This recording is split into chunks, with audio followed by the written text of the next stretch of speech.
बिस्मिल्लाहिर्रहमानिर्रहीम। अस्सलाम वालेकुम। स्क्रीन बोलती है से सईद अब्बास आपसे मुखातिब हूँ। पहले बात करते हैं अपनी 28 नवंबर की फोरकास्ट से मुतालिक। 28 नवंबर के लिए आपसे वाज़ेह कहा था कि इंटरेस्ट रेट के इंक्रीज़ होने और सियासी अदम इस्तेहकाम के बाद मार्केट थोड़ा चलेगी तो फिर कुछ चीज़ें क्लियर हो सकेंगी, लेकिन चूँकि आप लोगों से बात नहीं हो सकेगी तो सेफ ट्रेड के लिए हम इस स्टेज पर 42,650 और 42,600 पर ही फोकस रखेंगे। अगर तो मार्केट इसके ऊपर रहती है तो कोई मसला नहीं, हाँ 600 के बिलो में एहतियात करेंगे। और अगर मार्केट इस इंडेक्स को बाईपास कर देती है तो फिर हमारे पास जो स्ट्रॉन्ग सपोर्ट लेवल बनता है वो 42,310 ही कंसीडर होगा। और आपसे मुतअद्दिद दफ़ा जिक्र होता रहा कि एज़ पर क्लोजिंग बेसिस ये हमारा most important support level consider होगा। मार्केट अगर उसके नीचे जाती भी है तो कोई मसला नहीं है, लेकिन उसके नीचे क्लोजिंग नहीं आनी चाहिए। क्लोजिंग बहरहाल 42,310 के अगर ऊपर रहती है तो हमें होप बरकरार रहेगी कि मार्केट बेहतरी की तरफ जा सकती है।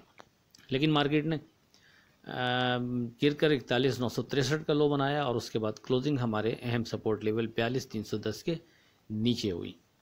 अब आगे क्या लगता है इस पर बात 29 नवंबर की फोरकास्ट में करते हैं। देखिए 29 नवंबर की अगर बात करें तो उससे पहले मैं आपसे एक दो दफ़ा जिक्र कर चुका था कि सियासी जो मामलात हैं उनके अंदर अगर कुछ ऐसी चीज़ें डेवलप हो जाती हैं कि जिससे अर्ली इलेक्शन की तरफ जाना पड़े तो ये बहरहाल हमारी मार्केट और हमारे मुल्क के लिए, मतलब मैं इस तरह देख रहा था कि ये बेहतर नहीं होगा। ये आपसे कुछ दिनों पहले चैनल पर डिस्कस हुआ है। तो अभी भी जो ये मार्केट में जिस अंदाज का प्रेशर रहा है आज और क्लोजिंग भी बहरहाल हमारे सपोर्ट लेवल के बिलो रही है, तो लगता तो यही है कि जो ये सियासी मामलात हैं इसका असर बहरहाल मार्केट ने थोड़ा ज़्यादा लिया है। और उसकी वजह भी यही है कि ये अर्ली इलेक्शन की तरफ अगर जाएंगे तो बहुत सारी चीज़ें डिस्टर्ब हो जाएंगी और डेफिनेटली फिर उसके असरात मज़ीद ख़राब भी पड़ सकते हैं मार्केट पर।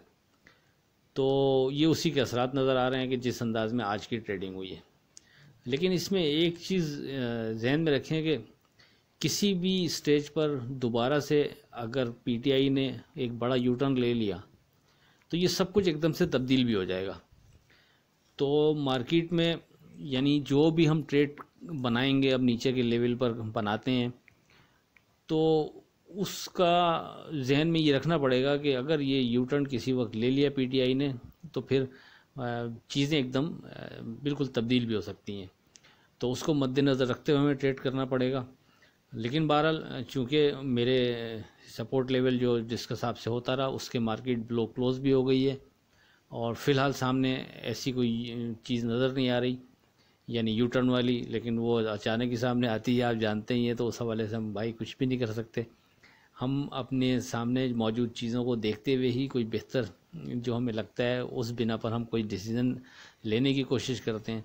तो इस स्टेज पर बिल्कुल स्ट्रेट फॉरवर्ड के चूँकि मार्केट हमारे सपोर्ट लेवल से नीचे क्लोज़ हो गई है और ये सियासी मामला अगर इस तरफ चले जाते हैं अर्ली इलेक्शन की तरफ तो मैं चूँकि इसको बेहतर नहीं देखता। तो मेरे हिसाब से नीचे फ़िलहाल कोई सपोर्ट लेवल ऐसा नहीं बनता कि जो आपसे डिस्कस किया जा सके।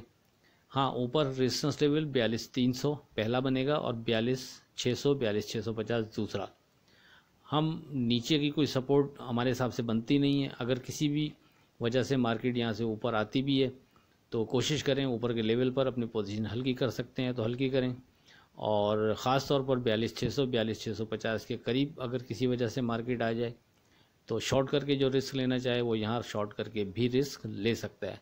लेकिन ये याद रखिएगा बस 42,650 के ऊपर विथ वॉल्यूम ट्रेड होना ये बेहतर साइन नहीं होगा। अगर किसी ने शॉर्ट किया है तो फिर उसको वहाँ अपनी पोजीशन काटनी होगी तो वो उसके लिए बेहतर रहेगा। मेरा ख्याल है बात क्लियर हो गई होगी कि नीचे सपोर्ट लेवल कोई स्ट्रॉन्ग बनता नहीं है। मार्केट में स्ट्रॉन्ग वर्डिंग कोई इस लेवल पर मेरे हिसाब से ऐसी बनती नहीं है कि जिसकी बिना पर हम एक अच्छा ट्रेड बनाने की कोशिश करें, चाहे वो नीचे के लेवल पर हो चाहे किसी इस दरमियान के कहीं लेवल पर। हाँ, ये थोड़ा सा स्ट्रॉन्ग ज़रूर बनता है कि हमारा रेजिस्टेंस लेवल पहला एक था 42,300 और दूसरा 42,600 42,650, ये इस लेवल पर ज़रा स्ट्रॉन्ग बनता है। तो अगर आप ट्रेड बनाते हैं किसी भी लेवल पर नीचे तो कोशिश करें नफ़ा बुक करते रहें और कोई लंबी पोजीशन भी नहीं लें और ना ही कोई ज़्यादा क्वांटिटी में होल्ड करने की कोशिश करें। तावक्त ये चीज़ क्लियर नहीं होती और ये सियासी मामला फिर वही दोहरा दूँ कि ये इनके असरात हर एक अलग अलग महसूस करता है कि मार्केट पर क्या पड़ेंगे। बहरहाल मैं इसी तरह देख रहा हूँ कि अर्ली इलेक्शन गलत फैसला हो जाएगा, यानी कि मार्केट के हिसाब से अच्छा साइन नहीं होगा।